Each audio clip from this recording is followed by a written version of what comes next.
12th Max Chapter 1 Exercise 1.1 Find A inverse if it is exist. இப்போ find A inverse கேட்டுக்கிறாங்க. A inverseனா நம்மளுக்கு ஒரு definition formula தெரியும். 1 by determinant A into adjoint of A. இப்போ நம்ம கொடுத்துருக்கிற மேட்ரிக்ஸை ஏன்னு வச்சுப்போம். ஏன்னு வச்சுக்கிறேன் நான்.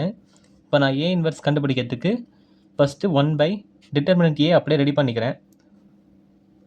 3 2s are 6 minus into minus plus 6 3 minus 6 minus 4 1s are 4 into adjoint வந்து நான் சொல்லி கொடுத்துருக்கிறேன் ஷார்ட்கட்டில் லீடிங் டயகனலை இன்டர்சேஞ்ச் பண்ணிக்கணும். கீழே இருக்கிறது மேலே போய்டும், மேலே இருக்கிறது கீழே வந்துடும். அப்போ -3 இங்கே வந்துடும், -2 இங்கே கீழே வந்துடும். ஆப்போசிட் டயகனலை சிம்பிள் மட்டும் சேஞ்ச் பண்ணிக்கணும். இப்போ +4 இருந்தால் நான் இங்கே -4ன்னு போடணும், +1 இருந்தால் நான் -1ன்னு கொடுக்கணும். இதான் நம்மளுக்கு அட்ஜாயிண்ட். இப்போ நான் டிட்டர்மினண்ட்டுக்கு இதை நான் சப்ராக்ட் பண்ணால் 1/2ன்னு வரும். 6 - 4 1/2. இப்போ A இன்வர்ஸ் -3 -4 -1 -2. இப்போ நம்மளுக்கு A இன்வர்ஸ் எக்ஸிஸ்ட் ஆகுதுன்னா எப்படி எக்ஸிஸ்ட் ஆகுதுன்னு கண்டுபிடிக்கணும்னா determinant value not equal to 0வாக இருக்கணும். ஏதாவது எனி ரேண்டம் வேல்யூஸ் கான்ஸ்டண்ட்டாக இருக்கணும். 0வாக இருந்துச்சுன்னா 1/0 நமக்கு இன்ஃபினிட்டி, அது வேறு பிரச்சனை ஆகிடும். ஸோ அதனால் நம்மளுக்கு கான்ஸ்டண்ட்டாக வேல்யூ இருக்கிறதுனால இங்கே நம்ம ஏறிக்கணும். Therefore A inverse is exist. A இன்வர்ஸ்ன்னு எக்ஸிஸ்ட்னு போட்டதுக்கப்புறம் நம்ம ஃபார்முலாவில் அப்ளை பண்ண போகிறோம். இப்போ நெக்ஸ்ட்டு 3x3 மேட்ரிக்ஸ்க்கு A இன்வர்ஸ் எப்படி கண்டுபிடிக்கலான்னு பார்க்கலாம். இப்போ நம்மளுக்கு ஜென்ரலாக A இன்வர்ஸ் ஃபார்முலா தெரியும். A inverse equal to 1 by determinant A into adjoint of A. இப்போ ஃபஸ்ட்டு நான் தனித்தனியாக கண்டுபிடிச்சிக்கிறேன். டிட்டர்மினன்ட் ஃபஸ்ட்டு கண்டுபிடிக்கலாம். டிட்டர்மினன்ட் A ஈக்குவல் டு அப்படியே எழுதுங்க. ஃபஸ்ட்டு எலமெண்ட்டை மறைச்சிக்கிட்டு ஃபஸ்ட் ரோ ஃபஸ்ட் காலத்தை மறைச்சிக்கிட்டா நம்ம டிட்டர்மினன்ட் எடுத்தால் 5 5s are 25 -1 வரும். ப்ளஸ் மைனஸ் ப்ளஸ்ன்னு பிரிப்போம்னா இப்போ -1 இன்ட்டு வெளியில் இருக்கும். 5 1s are 5 -1 வெளில +1 இருக்கும். இப்போ 1 × 1 1 minus 5 1s are 5. இப்போ நம்ம இது 25 - 1 24ன்னு வரும். இது 5 - 1 4, இதுவும் 1 - 5 -4ன்னு வரும். ஏன்னா பெரிய நம்பர் சிம்பிள் என்ன இருக்கோ அதுதான் நம்ம போடணும். 5 × 24 எனக்கு 120ன்னு வரும். இப்போ ஆல்ரெடி இது +4 தான். இப்போ வெளில இருக்கனால -4 அப்படியே வந்துடும். இப்போ இது -4, இப்போ வெளில ப்ளஸ் இருக்குது. அப்போ ப்ளஸ் இன்ட்டு மைனஸ் தான் வரும். அப்போ -4 -4 -8ன்னு வரும். 120ல் 8 போச்சுன்னா 112. இப்போ நம்ம determinant A is not equal to 0. Therefore A inverse is எக்ஸிஸ்ட்னு நம்ம சொல்லிட்டோம். A இன்வர்ஸ் எக்ஸிஸ்ட் ஆகுதுன்னா நம்ம A இன்வர்ஸ் நம்மளால் கண்டுபிடிக்க முடியும்னு அர்த்தம். இப்போ நெக்ஸ்ட்டு அட்ஜாயிண்ட் கண்டுபிடிக்கலாம். அட்ஜாயிண்ட் ஆஃப் Aக்கு எப்போவுமே நம்ம ஒரு ரூல் வச்சுருப்போம். ஃபஸ்ட்டு கோஃபேக்டர் மேட்ரிக்ஸ் கண்டுபிடிச்சிட்டு கோஃபேக்டர் மேட்ரிக்ஸ்க்கு டிரான்ஸ்போஸ் எடுத்தால் நம்மளுக்கு டிட்டர்மினன்ட் கண்டுபிடிச்சிடலாம். இப்போ கோஃபேக்டர் மேட்ரிக்ஸ் நான் எழுதுறேன். கோஃபேக்டர் மேட்ரிக்ஸ்னால் மொத்தம் 9 சைன்டு மைனர்ஸ் இருக்கணும். மொத்தம் 9 சைன்டு மைனர்ஸ் ஆப்போசிட் ஆல்டர்னேட்டிங் சைனில் இருக்கணும். அதுக்கு டிட்டர்மினன்ட் எடுத்து டிரான்ஸ்போஸ் எடுத்தால் நம்ம அட்ஜாயிண்ட் A கண்டுபிடிச்சிடலாம். ப்ளஸ் இருந்தால் ஃபஸ்ட்டு ப்ளஸ், அப்புறம் minus plus minus plus minus, இங்கே மைனஸ் இருந்தால் இங்கே ப்ளஸ், இங்கே ப்ளஸ் இருந்தால் இங்கே மைனஸ், இங்கே மைனஸ் இருந்தால் இங்கே ப்ளஸ், ஆல்டர்னேட்டிங் சைனில் இருக்கணும். இப்போ ஃபஸ்ட்டு மைனர் எப்படி இருக்குன்னா 5, இந்த 5ன்ற எலமெண்ட்டோட ரோவையும் காலத்தையும் மறைச்சிட்டா பேலன்ஸ் இருக்கிறது எழுதணும். 5 1 1 5. இப்போ இந்த 1 எலமெண்ட்டோட ரோவையும் காலத்தையும் மறைச்சிக்கிட்டா 1 1 1 5. இப்போ இந்த 1 எலமெண்ட்டோட ரோவையும் காலத்தையும் மறைச்சிக்கிட்டா 1 5 1 1.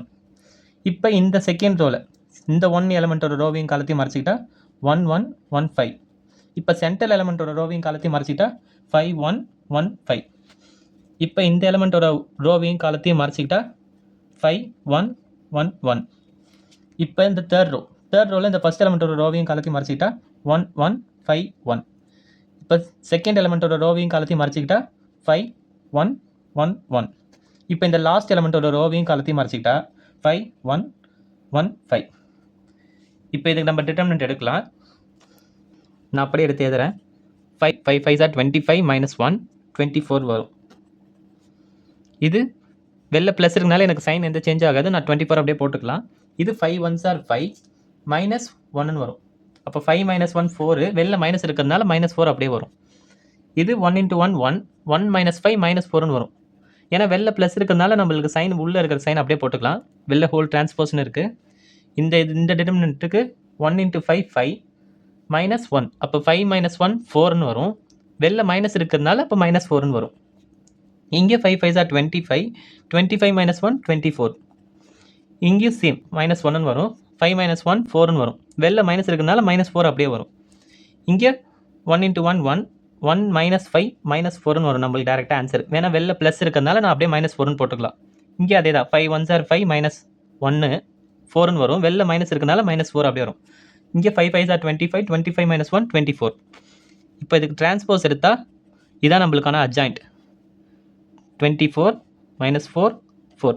எப்படின்னா டிரான்ஸ்போஸ்னால் ரோ எலமெண்ட்டாக காலம் எலமெண்ட்டாக எழுதணும். அதே மாதிரி மைனஸ் 4 24 மைனஸ் 4 மைனஸ் 4 மைனஸ் 4 24. இப்போ ரோ எலமெண்ட்டை நான் காலம் எலமெண்ட்டாக எழுதிட்டேன். இப்போ நான் ஏ இன்வர்ஸ்க்கான நம்ம ஃபார்முலாவில் சப்ஸ்டியூட் பண்ணலாம். A inverse equal to 1 by determinant ஏவோட வேல்யூ நம்மளுக்கு தெரியும் 1 1 2. Adjoint matrix 24 minus 4 minus 4 minus 4 24 minus 4 minus 4 minus 4 24. இப்போ இதில் எனக்கு 4 டேபிள் எல்லாத்துலையும் காமனாக இருக்கா? ஸோ அப்போ 4 டேபிளை நம்ம காமனாக வெளியில் எடுத்தால் 4 நியூமரேட்டரில் வந்துடும் 1 1 2, உள்ள 4 4 6 ஆர் 24ன்னு வரும். ஸோ இங்கே மைனஸ் 1ன்னு வரும். இங்கே minus 1 minus 1 6 times minus 1 minus 1 minus 1 6 டைம்ஸ்ன்னு வரும். ஸோ 4 டேபிளால் 1 1 2 கேன்சல் பண்ண முடியும்னா 4 2s are 8, ரிமைண்டர் 3 இருக்கும், 4 8s are 32. ஸோ 1/8ன்னு வரும். 1/28 into 6 minus 1 minus 1 minus 1 6 minus 1 minus 1 minus 1 6.